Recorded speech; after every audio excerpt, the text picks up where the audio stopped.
우리 귀한 찬양 감사합니다.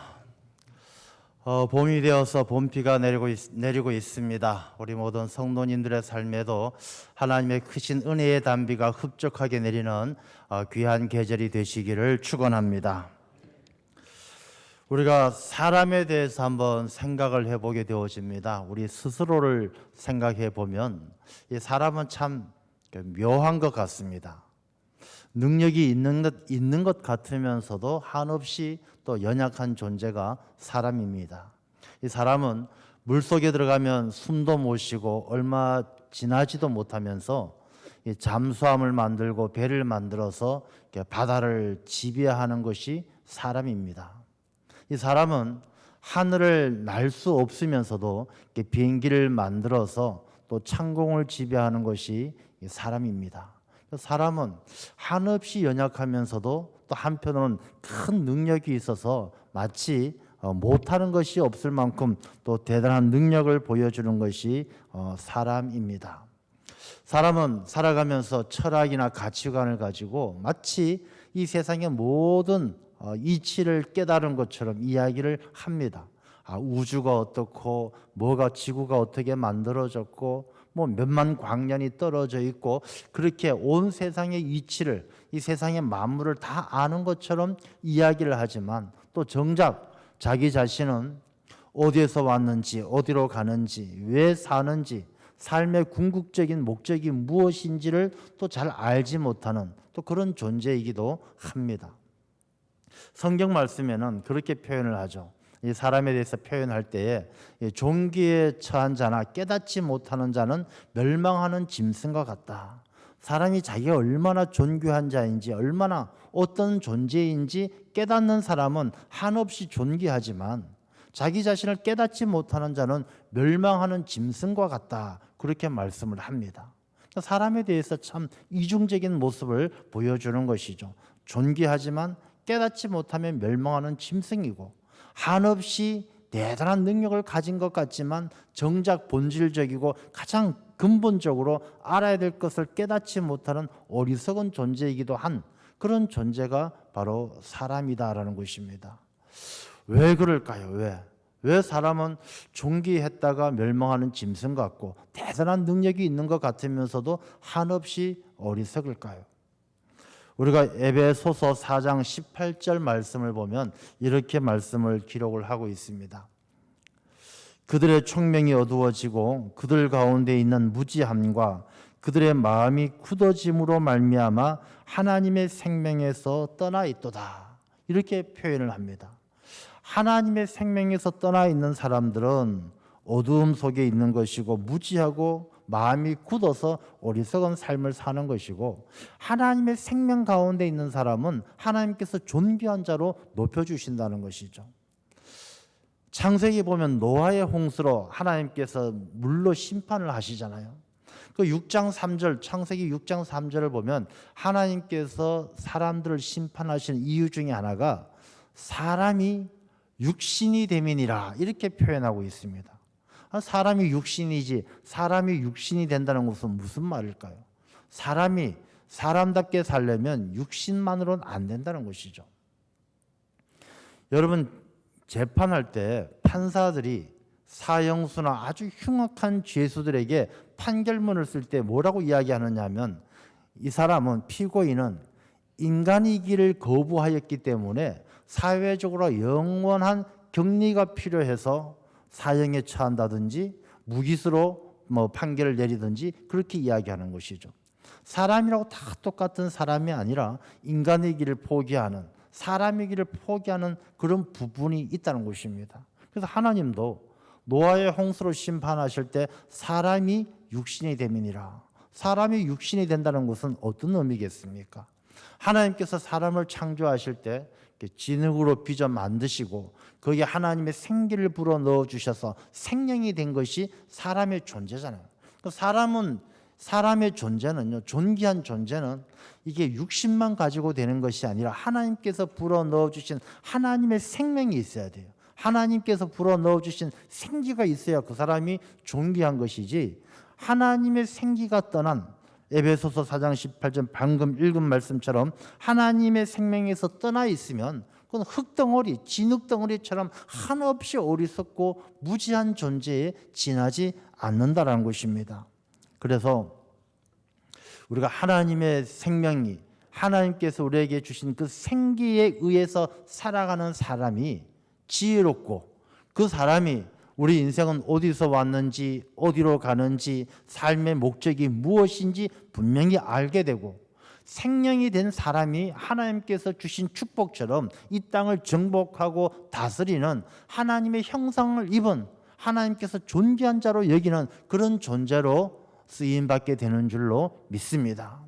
자, 그러면 여기서 우리가 생각할 것이 사람의 존재가 존귀하게 된다는 것은 하나님께서 주신 생기, 하나님의 생명, 이 하나님의 생명은 하나님과 끊임없이 교감하고 연결되어져 있는 것이죠. 그런 존재로 살아가야만이 우리가 하나님께서 우리에게 축복하신 것처럼 이 땅에서 번성하고 우리가 이 땅 가운데서 정복하고 다스리고 관리할 수 있도록 하나님이 주신 사명을 잘 감당할 수 있다는 것입니다. 자, 그러면 우리가 하나님의 생명, 하나님께서 주신 생기로 살아가는 사람들은 어떤 사람이냐?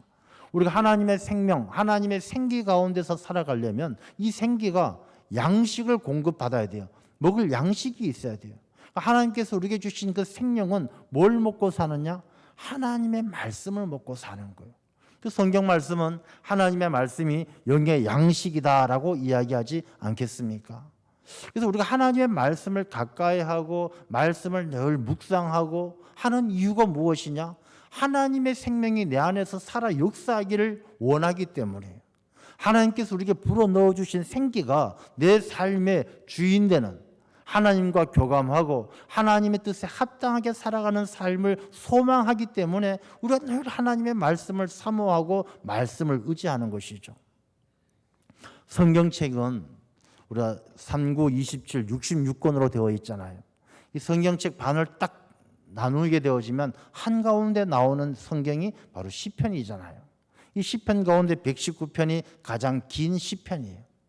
가장 한가운데 있는 말씀 중에 가장 우리에게 하고 싶은 말씀이 많고 귀한 말씀이 이 119편에 쓰여져 있는데 이 119편의 말씀의 주제가 뭐냐? 우리 사람들이 살아가는데 하나님의 말씀에 의지하지 않고는 하나님의 말씀에 마음을 기울이지 않고는 존귀한 삶을 살아갈 수 없다는 것이 바로 시편 119편의 말씀이에요. 그래서 오늘 주신 이 본문의 말씀을 통해서 우리가 하나님의 말씀이 우리에게 얼마나 소중한지 이 말씀을 우리가 어떻게 받아들여야 되는 것인지 그리고 그 말씀이 우리를 얼마나 존귀하게 만들어가는지를 말씀을 통해서 함께 나누고자 합니다. 먼저 이 말씀 가운데 105절 말씀을 보면요. 주의 말씀은 내 발의 등이요 내 길의 빛이니이다. 우리가 사람들이 어둠 속에 살아가는 사람하고 빛 가운데서 살아가는 사람은 너무나 다르죠.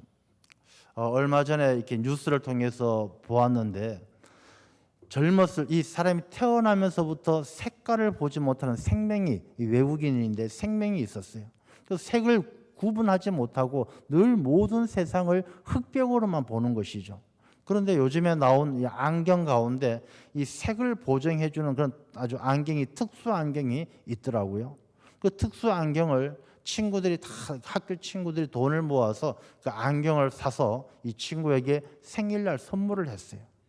이 친구가 그 안경을 쓰면서 세상이 바뀌는 것을 보니까 얼마나 놀랍고 신비롭겠습니까? 보기에는 멀쩡한 청년이에요. 뭐 아무런 문제가 없어 보여요. 그래서 색깔을 보지 못했던 그 청년이 안경을 끼고 세상을 둘러보고 친구들을 바라보면서 하염없이 눈물을 흘리는 거예요. 세상이 달라 보이는 것이죠. 여러분, 이 색깔을 구분할 수 있는 게 무엇 때문이겠습니까? 이 빛의 굴절을 인식하게 되어졌다는 것이죠. 여러분, 우리가 사람들을 보는 게 빛이 없으면 볼 수가 없는 것이죠. 빛 가운데 사는 삶하고 어둠 속에서 사는 삶은 천지차이인 것입니다. 이 빛은 하나님께서 창조하신 하나님의 영역이에요. 하나님이 천지를 창조하실 때 빛이 있으라 말씀하셨어요. 이 빛 가운데 살아가는 것은 하나님의 창조물들, 하나님의 피조물들은 다 빛 가운데 살아가는 존재로 창조되어진 거예요. 우리가 어둠 속에 있으면은 길을 알 수가 없습니다. 어둠 속은 보이지가 않으니까. 어둠 속에 있으면요, 모든 죄악들이 가려져요. 더러운 것들이 감추어져요. 어둠 속에 있으면 더러움이 더러움인 줄 몰라요. 우리가 빛 가운데 있지 않아야 하면 내가 죄인인 것도 깨닫지 못하고 하나님의 생명이 내게서 멀리 떨어져 있음을 알지도 못하고 내가 길을 잘못 들었는 것도 알지 못하고 빛이 없으면 내 발에 등이 되고 내 길에 빛이 되는 그 빛이 없으면 우리 인생은 어둠 속에서 죄가 죄인 줄도 모르고 그 나락, 절망의 나락, 죽음의 사망의 그늘진 땅에서 벗어나지를 못하는 것이죠. 자, 요즘에 여러분들 뭐 이렇게 뉴스를 통해서 많이 들으실 거예요. 나는 신이다라는 넷플릭스에서 나왔던 그런 프로 때문에 지금 온 전국이 시끄럽습니다. 뭐 JMS 정명석, 또 여기 만민중앙교회 이재록, 뭐 이런 사람들 이단 교주들 대해서 나오잖아요. 그분들 나이가요 다 70대 후반 80대예요. 연세 많아요. 근데 이분들이 벌써 40년 50년 동안 그 지나온 그 과거를 보면요, 이루 말할 수 없이 흉악하고 흉측해요. 그야말로 어둠 속에 갇혀 있는 그런 모습들이에요. 그런데 이 사람들의 죄를요, 그 가운데 따르는 많은 이단의 무리들이 그 사람들이 잘못된 걸 몰라요. 뭐가 잘못됐는지. 정명석 씨는 지난번에 그 홍콩 중국에서 잡혀가지고 10년 동안 감옥살이를 하고 나왔잖아요. 감옥살이를 하고 나온 지가 한 2, 3년 돼요. 그 프로에 보면은 제가 그걸 나는 신이다라는 그 프로를 잠깐 봤는데 이 한 13, 14년 전이죠. 잡혔을 때 이 정명석이 잡혔을 때 산에서 이렇게 텐트 안에서 뭐 신도 여성들하고 같이 있다가 잡혔어요. 경찰들이 가갖고 이놈의 새끼 하고 막 때려 잡았어요. 잡았는데 정명석이 사람 왜 치냐 그러고 완전히 동네 아저씨처럼 그러는 모습이 이렇게 나와 있더라고요. 참 그 모습을 지켜보면 저는 이 정명석이라는 이 JMS를 한 오래전부터 이렇게 지켜봤는데 정말 도저히 그 사람을 따른다라는 게 이해가 안 되는 거예요. 그 사람이 이야기하는 것을 보면요, 뭐 앞뒤도 없어요. 말이 얼마나 상스러운지 몰라요. 그냥 들어줄래야 들어줄 내용이 없어요. 그런데도 수많은 사람들이 거기에 맹목적으로 따르는 것을 보면요, 참 기가 막힐 정도예요. 왜 그러겠습니까? 이 사람들이요, 어둠 속에 있는 거예요. 옳고 그른지를 구분 못하고 길을 모르고 방향을 모르니까. 그래서 늘 하는 이야기가 왜 그렇게 어리석은 짓에서 그 어리석은 곳에서 왜 못 나오느냐? 혹시나 그 사람이 재림주일까봐 메시아일까봐 못 나온다라고 이야기하는 것을 들어보면 막 가슴을 칠 정도죠. 이재록이도 마찬가지고. 왜 그러겠습니까? 이 사람들이요, 하나님의 말씀이 내 발의 등이고 내 길의 빛인데 말씀을 깊이 깨닫지 못하고 말씀을 알지 못하기 때문에 그런 거예요. 말씀이란 것은요, 이 성경책에 나와 있는 이 내용들을 지식적으로 아는 게 아니에요. 어떤 신학자가 그런 이야기했습니다. 하나님은 성경 말씀 안에서 우리를 기다리신다고 그랬어요. 말씀을 읽고 아는 것은 이 안에서 하나님을 만나는 것이지 말씀 몇 장 몇 절에 무슨 내용이 있다 이것을 아는 게 말씀을 잘 아는 게 아니에요. 세상에 많은 사람들은 이 하나님의 말씀을 공부하고 안다는 것이 이 말씀이 이래서 이렇고 저래서 저렇고 몇 장 몇 절에 뭐가 있고 이런 것들을 하나님의 말씀을 잘 알고 성경 공부한다라고 생각을 해요. 그렇지 않아요. 이 성경 공부는요, 하나님의 말씀을 공부하는 건 성경 안에서 기다리시는 하나님을 만나는 거예요. 이분이 하나님이시구나. 하나님께서는 내게 이것을 원하시는구나. 하나님은 나에게 이런 삶을 원하고 계시는구나. 그걸 깨닫는 것이 말씀 공부를 하는 것이지 이 성경을 지식적으로 아는 것이 아니다라는 것입니다. 그러니 이 이단들은요, 그런 사람들이 지식적인 육신의 지식적인 욕구를 건드려서 이 말씀을 교묘하게 해석을 해서 모든 초점을 교주에게 맞추는 거예요.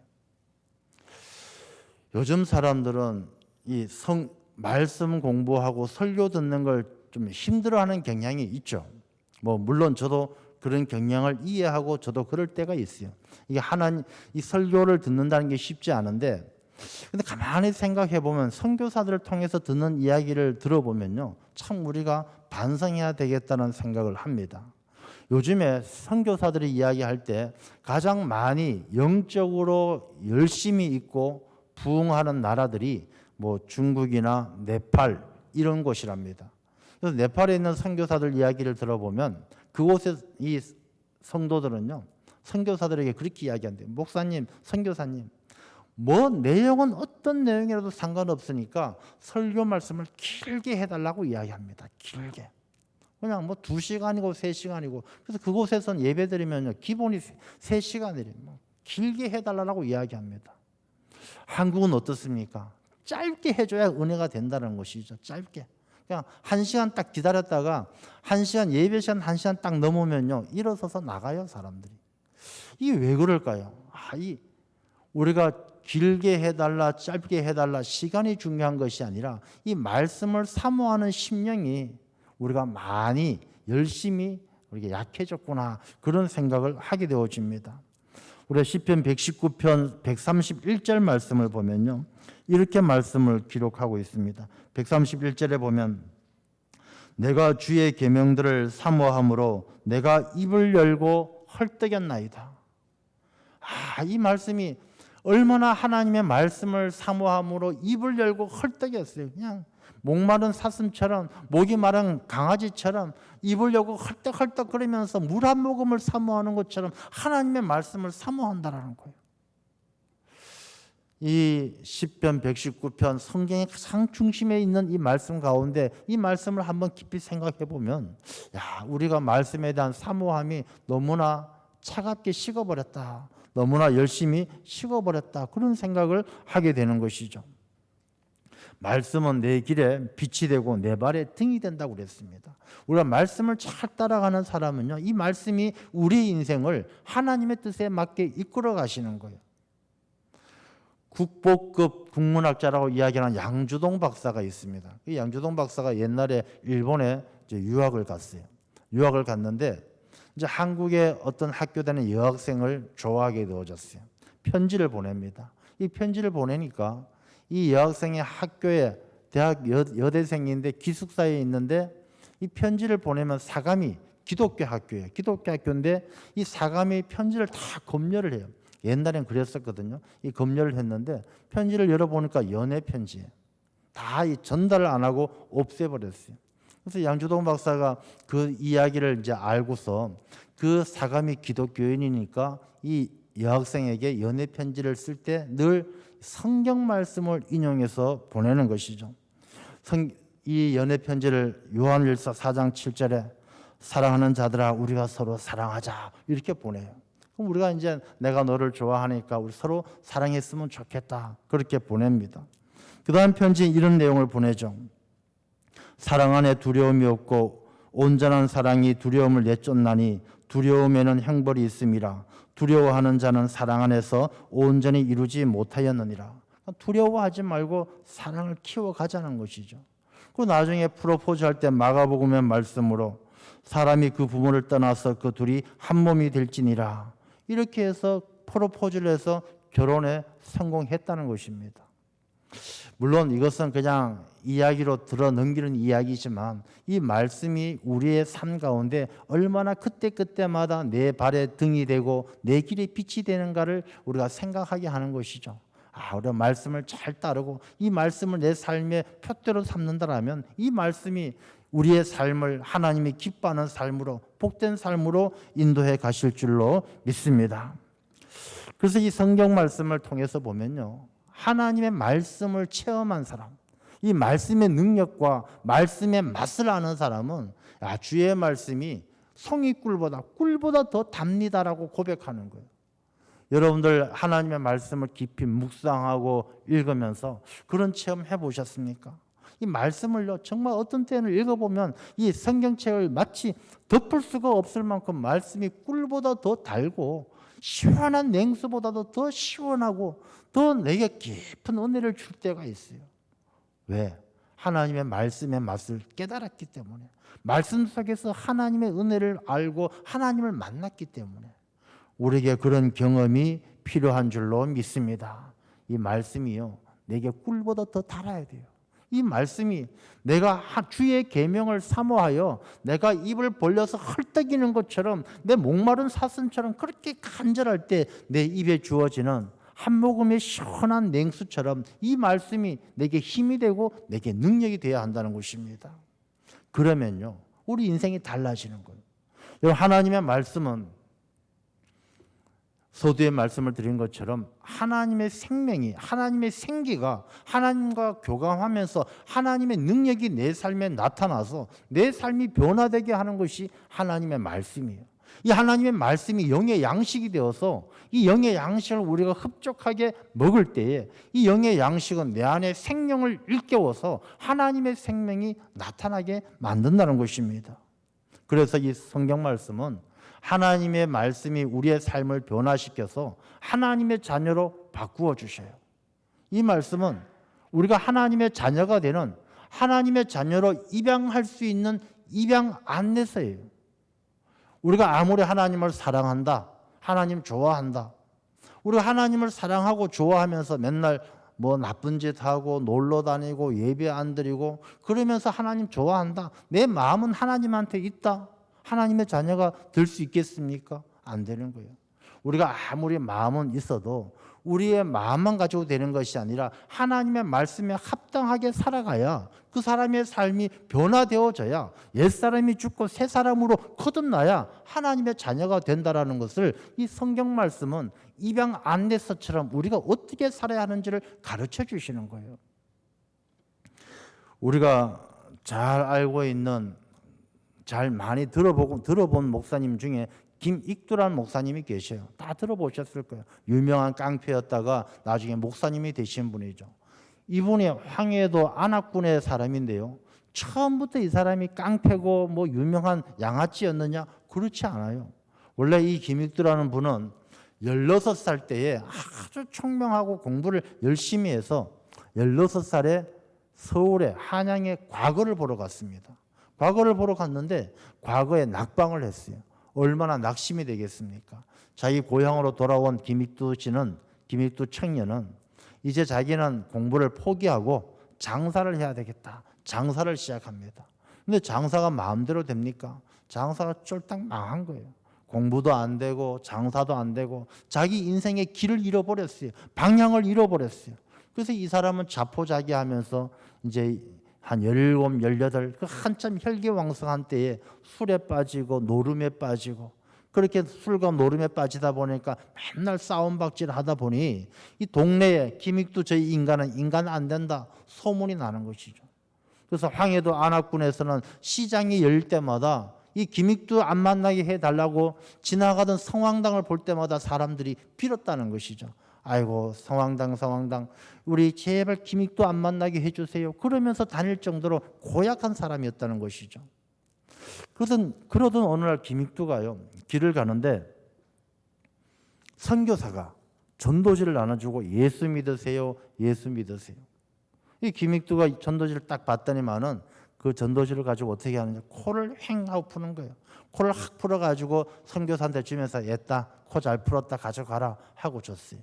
그 선교사가 이야기하죠. 그러시면 코가 썩어요. 이렇게 이야기했어요. 김익두가 그 얘기를 들으니까 갑자기 코가 근질근질한 거예요. 자는데 코가 근질근질하고 막 코가 썩는 것 같은 느낌이 드는 거예요. 아침에 일어났는데 코에서 뭐 마치 냄새가 나는 것 같은 거예요. 김익두가 굉장히 마음이 불편하고, 원래 깡패같이 이런 사람들, 센 척하는 사람들이 마음이 약하거든요. 김익두가 마음이 불안하니까 어딜 갔느냐? 무당을 찾아가는 거예요. 무당 찾아가서 내가 이러이러해서 이러이러 왔으니 어떻게 하면 좋겠소? 무당이 뭐라 그러겠습니까? 당신 교회 가서 예수 안 믿으면 곧 썩어요 하고 무당이 전도를 하는 거예요. 그래서 이 김익두가 그 얘기를 듣고 그냥 고민하다가 어느 날 소환년 선교사가 집회하는 교회를 찾아갑니다. 뒷좌석에 앉아갖고 말씀을 듣다가 은혜를 받았어요. 그래서 내가 예수 믿고 교회 다녀야 되겠다 이렇게 결심을 하게 됐죠. 이 결심을 한 김익두는 세례를 받기까지 한 11개월이 걸리는데 11개월 동안 일체 외출을 하지 않고 그냥 집에서 기도하고 성경 말씀만 읽었어요. 책만 읽었어요. 성경책만 읽었어요. 그러던 어느 날 술 친구가 찾아와서 이야기하죠. 야, 익두야, 한잔 하자. 익두가 이야기합니다. 아, 나 안 돼. 한잔 하자. 왜, 뭐해? 나 요즘 약 먹었어. 안 돼. 약은 무슨 약? 어디 아파? 아, 나 요즘 약 먹기 때문에 술 먹을 수 없어. 너 도대체 무슨 약 먹어? 나 신약, 구약 먹고 있어. 이 김익두가 11개월 동안 하나님의 말씀을 수십 번을 읽고 사람이 새 사람이 되어서 세례받고 나중에 목사님이 되고 총회장이 되고 뜨겁게 능력이 역사하는 아주 큰 부흥사가 되었다라는 것, 우리가 너무나 잘 알고 있는 이야기죠. 김익두 목사님이 그렇게 변화되어진 건 신구약을 먹었기 때문이죠. 말씀을 가까이 하고 그 말씀을 통해서 하나님을 만났기 때문에 이 김익두 목사님은 옛사람을 버리고 새 사람이 되어줄 수가 있었던 것입니다.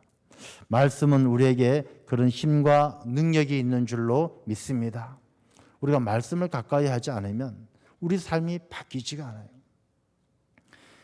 여러분, 이 되새김질하는 동물들이 있죠. 소 같은 되새김질. 이 소가 풀만 먹는데도 그렇게 힘도 좋고 덩치도 크고 고기도 맛있고, 이 소가 그렇게 풀만 먹고도 덩치를 잘 유지할 수 있는 비결이 되새김질에 있다라고 이야기합니다. 이 소는 위가 4개잖아요. 이 소는 여물을 먹는 거 보면요, 여물을 굉장히 급하게 먹어요. 대충 오물오물하고 삼켜버리고 오물오물하고 삼켜요. 그러고 나서 시간이 좀 지나고 나면은 이 위가 4개 중에 첫 번째, 두 번째 먹었던 것들을 저장해 뒀다가 시간이 좀 지나고 나서 여유가 있을 때 그걸 다시 꺼내가지고 또 씹어요. 이 씹는데 이 되새김질 할 때 어떤 동물학자들이 연구한 결과를 보면 씹는 것을 한 여물을 꺼내서 씹을 때 58초를 씹는데요. 한 1분 정도를 씹어서 다시 삼키면 이게 세 번째, 네 번째 위로 넘어가서 이 소에게 영양분을 공급하게 되어진다라고 합니다. 여러분, 이 소가 그렇게 되새김질하는, 한 번 꺼내서 58초 1분 동안 꼭꼭 씹어서 먹는 그것 때문에 이 소가 풀과 여물을 먹지만은 고기도 안 먹지만은 그렇게 덩치가 크고 힘을 유지할 수 있는 비결이다라고 이야기합니다. 여러분, 우리가 신앙생활할 때 말씀도 마찬가지예요. 우리가 말씀을 묵상한다라고 이야기하잖아요. 이 묵상이란 말을 예전에도 말씀을 드렸습니다만, 묵상이란 말이 가만히 앉아가지고 머릿속에서만 자꾸 생각하는 게 아니라, 이 묵상이란 말은요, 씹고 씹고 또 씹는 것처럼 되새김질하는 게 바로 묵상이에요. 근데 이 묵상이라는 것이 머릿속에서만 하느냐? 아니에요. 우리가 씹고 또 씹는 것은요, 우리의 삶 속에서 말씀대로 살아보는 게 묵상이에요. 야, 우리가 머릿속에서만 아무리 고민하고 생각해봐야 그 머릿속에서 고민하다가 머릿속에서 정리가 되고 머릿속에서 끝나버리면 그 말씀은 내게 아무런 능력이 없어요. 우리가 말씀을 묵상한다는 것은 그 말씀대로 내가 살아보는 것. 살아보고 또 살아보고 또 살아봐서 말씀대로 내 삶이 씹고 씹고 또 씹어서 내 것이 되는 것처럼 그 말씀이 내 삶의 이 삶의 패턴이 되고 삶의 스타일이 되어줄 수 있도록 그렇게 살아보는 것이 하나님의 말씀을 묵상하는 거예요. 건강한 그리스도인은 어디서 만들어지느냐? 거기서 만들어지는 거예요. 건강한 그리스도인은 집에 앉아서 성경책을 머릿속에서 연구하고 이게 옳다 그러다 맞다 틀리다 그 연구해서 하나님이 기뻐하시는 그리스도인이 만들어지는 것이 아니라 그 말씀대로 살아보는, 묵상하면서 말씀대로 살아보는 그 과정 속에서 위대한 그리스도인이 만들어지는 거예요. 훌륭하고 능력이 있는 선원은 태풍 속에서 만들어진다라는 이야기가 있지 않습니까? 그리스도인은 삶 속에서 만들어지는 것이지 머릿속에서 만들어지는 것이 아니다라는 것입니다. 그래서 이 성경 말씀은 우리의 힘이 되고 우리의 빛이 되고 내 발의 등이 된다라고 이야기를 하는 것이죠. 107절 말씀에 보면 나의 고난이 매우 심하오니 여호와여 주의 말씀대로 나를 살아나게 하소서. 여러분, 우리가 살아가면서 모든 인생들에게 있어서 고난이 없는 사람은 없어요. 우리가 아무리 저 사람은 아무 문제 없을 것이다, 문제 없는 사람은 단 한 명도 없어요. 사람은 늘 고난이 찾아오는데 이 고난이 찾아오는 그 과정을 통해서 보면요, 하나님을 멀리하는 사람이 고난이 많겠습니까? 하나님을 가까이 하는 사람이 고난이 많겠습니까? 다 똑같이 고난이 많아요. 하나님을 멀리해도 고난이 찾아오고 하나님을 가까이 해도 고난이 찾아와요. 근데 뭐가 다르냐? 자, 하나님을 멀리하는 사람들이 고난이 찾아올 때는 그 찾아오는 고난이 어떤 고난이냐 하면은 하나님은 나의 피난처요, 나의 요새요, 방패가 되시는데 피난처도 없고 요새도 없고 방패도 없는 그런 고난이 찾아와요. 물밀듯이 우리 인생에 찾아오는 그 고난을 바라보면요, 고난과 싸우다 보면 점점점 하나님과 점점 멀어져 가요. 하나님을 멀리하면서 만나는 고난은, 그 고난을 당한 사람들이 싸우는 대상은 항상 그 문제예요.